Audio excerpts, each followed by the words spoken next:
Hi, my name is Bobby Bracken with Lamar University, and I'm going to do a video recap of L.D. Fink's A Self-Directed Guide to Designing Courses for Significant Learning. I only got 15 minutes, and I'm going to try to fly through this and try to create a really cool video project that shows that video lessons can really greatly enhance learning. This is over 37 pages of a PDF that is readily found online. It's found through my master's program from Lamar University. So here we have is the table of contents. This is a really good place to start, where you tell your readers what you're going to tell them. You tell them and then you tell them what you told them. It's a really cool way to kind of see about how Mr. Fink, designed this PDF for designing courses for significant learning. So we start up at the top. He has an overview, and then he goes into the design phase, and there's a couple different ones. You're building a strong primary components, and you can see that there's 5 steps here. Then there's a final check, and then we have our intermediate design phase, which is assembling the components into a coherent whole. And then we have our final design phase, which is important remaining tasks, and there's 4 steps here about how you're going to grade, what could go wrong, and going on down. So Professor Fink says, when we teach, we engage in 2 closely related but distinct activities. First, we design the course by gathering information and making a number of decisions, and second, we engage in teacher-student interactions. The professor argues that of these 2 activities, our ability to design the course well is usually the most limiting factor. So he suggests, how can college teachers learn about and take advantage of these ideas?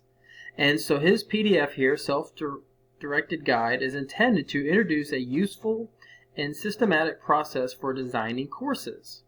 So his guide consists of introductory comments, worksheets, and action questions in each of these 3 major phases of integrated course design. So we have our initial design phase, our intermediate design phase, and our final design phase. And I like the way that he lays this out. So it's a 12-step plan, talking about building towards the learner. So he has an overview of the integrated course design. The basic components are the same as those found in other models of instructional design. We're going to analyze the situational factors. We're going to formulate learning goals. We're going to design the feedback and assessment, and select the teaching learning activities. Now, what he argues is distinctive about this model is that these components have been put together in a way that reveals and emphasizes their interrelatedness. So here we have our triangle. We've got our learning goals, our feedback, and teaching. And then we have our situational factors that will affect whether you're in either a poor neighborhood or on a mountain in Switzerland or something. These will affect the student's ability to learn in your course. So just kind of reading here. So Mr. Fink says, imagine a course in which the learner says that he wants the students to learn the important content and think critically. These are the learning goals. I want to take a brief moment to pause here. It looks like now he's in consulting, and I wanted to figure out who I was talking about. But this is Dr. L.D. Fink. He is a professional and international consultant in higher education. So here's his photo. I just want to make sure I was talking about the right person there. I'm going to kind of skip this right here. I want to get to building strong primary components. You can read this.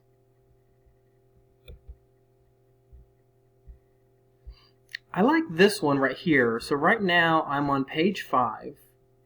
Designing courses that promote significant learning. If professors want to create courses in which students have significant learning experiences, then they need to design that quality into their courses. And I just love that phrase. So he gives an idea about what he thinks should happen, the basic steps to follow. And these are the same 5 steps. of these are the same 5 steps of designing courses, the initial design phase, as he would call it. Then we go into situational factors. He's kind of breaking this down here. And then he's got his worksheet. We all did our worksheet. Learning goals. Keep on skip. Because I want to talk about, I'm a visual learner, so his taxonomy of significant learning, I thought this was very interesting, is that each kind of learning is interactive, as illustrated in Figure 2. That means each kind of learning can stimulate other kinds of learning. This has major implications for the selection of learning goals for your course. It may be intimidating to include all 6 kinds, but the more you can realistically include, the more goals will support each other. So let me just read these 6. Foundational knowledge, application, integration, the human dimension, caring, and learning how to learn. And I find out for me that just saying things out loud helps me learn. And so that's one of the components of my learning how to learn. So, interactive nature of significant learning. This is another visual chart. So significant learning here is in the middle. And let me read you these 6 flower petals here on page 10.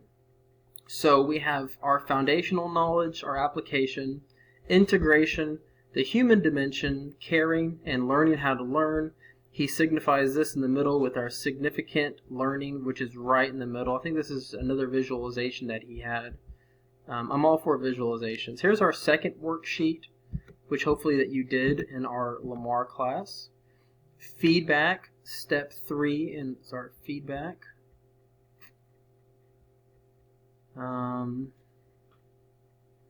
Also known as an educative assessment, is needed to go beyond the audit type assessment, which is designed solely to give the teacher a basis for awarding a grade. I guess feedback from the teacher's perspective. Kind of skip down here. I like this one right here, the fidelity feedback. As students work to learn how to perform well, teachers need to provide feedback. Dr. Fink argues that high quality feedback will be frequent, immediate, and discriminating, making the difference between poor, acceptable, and exceptional work, and then loving. Be empathetic in the way that you deliver your feedback. I just love that. I'm going to share that with my mom, who's a consultant. Enhanced learning. Auditive educational assessment is another visual here. We have our assessment, and then our traditional way is the grading, but here through better learning, we have a much more authentic way for our students to learn. Here is our third worksheet, procedures for educative assessment. That was not required. Teaching learning activities. I'm all about activities. And one thing I like about this, how to incorporate more active learning in our courses. One of the most powerful ideas to emerge in literature on college teaching is the concept of active learning. It's the concept that active learning supports research that shows that students learn more, and students will retain their learning longer if they acquire it in an active rather than passive manner. So, students doing things and thinking about things they are doing. Debates, simulations, guided design, small group problem solving, case studies. So, Dr. Fink argues when students listen to a lecture or read a textbook, they are just passively receiving information. And so here's a nice visual about active learning. And here's an enlarged view of active learning. I'm going to skip down and kind of run out of time here. Here are some learning activities for holistic active learning, and not holistic learning, but just for the overarching active learning. I'm learning the difference. That's one thing I appreciate about this class. We have rich learning experience. Inside of class, we can have debates. Outside of class, we can have service learning and situational observations. Kind of like how you, as a teacher, probably did, you were an intern, or you sat in the back of a class and saw other people teach. I like that. In-depth reflective dialogue. This is another table, teaching people how to think for themselves. I just like that. You know, it's very important to allow people to think. And I'm running out of time here.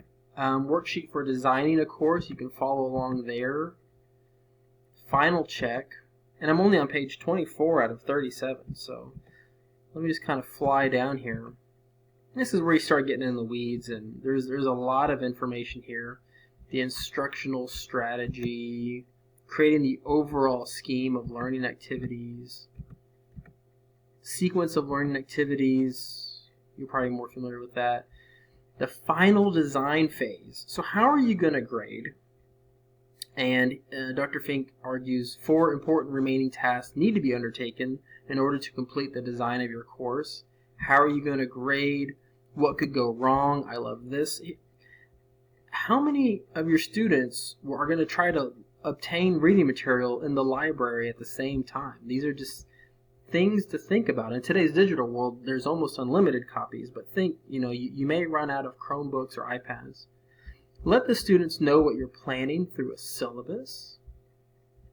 I like all this. How will you know how the course is going? You can collect feedback throughout the semester. This is great. When our professor Harapnik says that we need to always realize that things are going to change, collect feedback throughout the semester.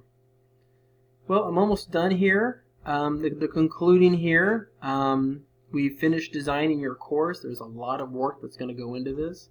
Don't think that you can do it the day before class starts on a Sunday night.